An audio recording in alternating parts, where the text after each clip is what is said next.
আসসালামু আলাইকুম everyone. Finally আমাদের মিস্টেরিয়াস মুনলাইট পরিবারটি 1 লাখ ফ্যামিলি মেম্বার্সের মাইলফলক অতিক্রম করে। Good, very good. আর সেই উপলক্ষে আমরা একটি ভিন্নধর্মী উদ্যোগ নিই। বিষয়টা একটু ব্যাখ্যা করবেন? 100কে উপলক্ষে আমরা আজকে 100টি কুকুরকে সকালে চা বিড়ি খাওয়াবো। কি বলছিস তুই? ও কুকুর তো আবার চা বিড়ি খায় না, এরা তো বড় লোকস, তোর মাথা নষ্ট। এদের আবার কেক অনেক পছন্দের। সো আজকে আমরা সামনে যতগুলো কুকুর পাই সবগুলোকে কেক খাওয়াবো। তো সকাল 6টায় আমি আমার ফ্রেন্ডকে নিয়ে বেরিয়ে পড়লাম রাস্তায়। গত রাতেই আমরা 100 পিস কেকের অর্ডার দিয়ে রাখছিলাম। তো সেগুলো নেওয়ার পরেই সামনে একটা কুকুরকে শুয়ে থাকতে দেখি, তাই প্রথমে ওকে দিয়েই শুরু করি। তবে এটা খাচ্ছিল না, কিন্তু পরে ঠিকই খেয়ে নেয়। সামনে গিয়ে আরো কয়েকটা কুকুর দেখতে পাই। তারপর একটু ভিতরে বাচ্চা সহ অনেকগুলো কুকুর ছিল, সেগুলো খুব চিল্লাচিল্লি করছিল, যে কারণে ভিতরে যাওয়ার সাহস পাই নাই। তাই দূর থেকে ঢিল মেরে এদের জন্য কেক পাঠিয়ে দিই। কেকে হয়তো ময়লা লেগেছে, বাট কিছু করার নেই, এর থেকেও নোংরা খাবার খেয়ে এরা অভ্যস্ত। আরেকটু দূরে যেয়ে আমরা দেখি একগুচ্ছ কালা বাহিনী। তারপর ওদেরকে খাইয়ে আরেকটু সামনের দিকে গেলাম। সেখানে একটা কুকুর তো মাশরাফির ছোট ভাই, কেক দেওয়া মাত্রই ক্যাচ ধরে ফেলছে। ব্যাপারটা দারুণ ইন্টারেস্টিং। তারপর আমরা সামনে যেতে যেতে যতগুলো কুকুর পাই সবগুলোকে খাওয়াই। কিছু সংখ্যক কুকুর ভয় পাচ্ছিল, ওরা ভাবছে আমরা ওদেরকে মারতে আসছি। যাই হোক, এই পাশে বাচ্চা সহ একটা কুকুর ছিল, তাই ওদের কেক দিয়ে ছক্কা মারতে হয়েছে, কেননা বাচ্চা কুকুরের সামনে যাওয়া খুবই রিস্ক। এদিকে একটা নবাবজাদা, সে কেক খাবে না, বিরিয়ানি খাবে।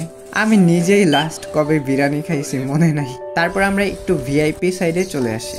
এখানে একটা কুকুর ছিল বয়স্ক, সে কেকটাই ঠিক মতো খেতে পারছিল না। এদিকের কুকুরগুলোর বৈশিষ্ট্য হচ্ছে এরা খাবার নিয়ে ফাইট করে না। এই কুকুরটা দারুণ ক্যাচ ধরতে পারছিল। এবার আমরা চলে আসলাম মেইন রোডের দিকে। এই পাশে গলিতে একটা কুকুর ছিল, এটাকে কারা যেন মেরেছিল, তাই এটা দাঁড়াতে পারছিল না, যেটা দেখে আমাদের খুবই খারাপ লাগলো। যেখানে মানুষের উচিত এদেরকে খাবার দেওয়া, সেই জায়গায় মানুষ এদেরকে তাড়িয়ে দেয়, আঘাত করে, ঢিল মারে, আরো কত কি। আমার যদি সামর্থ্য থাকতো তাহলে আমি ওদেরকে প্রত্যেক দিন খাওয়াতাম। আর তোমরা তো সবাই জানো কুকুর হচ্ছে প্রভুভক্ত প্রাণী, এরা শুধু একটু খাবারই চায়, টাকা পয়সা সম্পত্তি চায় না। যাই হোক, এদেরকে আমরা খাবার না দেই সমস্যা নেই, কিন্তু এদেরকে উত্ত্যক্ত বা আঘাত না করি। তো সবশেষে আমাদের 100 পিস কেক থেকে শুধুমাত্র 2টা কেক অবশিষ্ট ছিল। কিন্তু একটু সামনে যেতেই দেখি অনেকগুলো বাচ্চা সহ কিছু কুকুর। তখন পুরাই মনটা ভেঙে গেল, এদেরকে না খাইয়ে কেমনে যাব। নিজের কাছেই খারাপ লাগতেছিল অনেক। পরে আবার সামনের দোকানে গিয়ে আরো কিছু সংখ্যক কেক নিয়ে আসি। তারপর বাচ্চা কুকুর, মা কুকুর সহ সবাইকে খাইয়ে আজকের মতো আমাদের 100কে সেলিব্রেশন সম্পূর্ণ করি। সো এই জিনিসটা আমার কাছে খুবই ভালো লেগেছে, ভিতর থেকে অন্যরকম ভালো লাগা কাজ করছিল। সো কেন আমি এইভাবে 100কে সেলিব্রেট করলাম? আমি চাইলে বাসায় কেক কেটেও সেলিব্রেশন করতে পারতাম, কিন্তু আমরা চাইলে তো যে কোনো সময়ে ভালো কিছু খেতে পারবো। কিন্তু রাস্তায় থাকা এই কুকুর বিড়ালগুলো তো মানুষের উপরই নির্ভরশীল। তবে তুমি না খাওয়াইলেও এরা মরবে না, কারণ সৃষ্টিকর্তা সবারই রিজিক দিয়ে দুনিয়াতে পাঠিয়েছেন। সো আজকের এই ভিডিওটা আমি লোক দেখানোর জন্য করিনি, তোমাদেরকে একটা গুরুত্বপূর্ণ মেসেজ দেওয়ার জন্যই এই উদ্যোগ নেওয়া।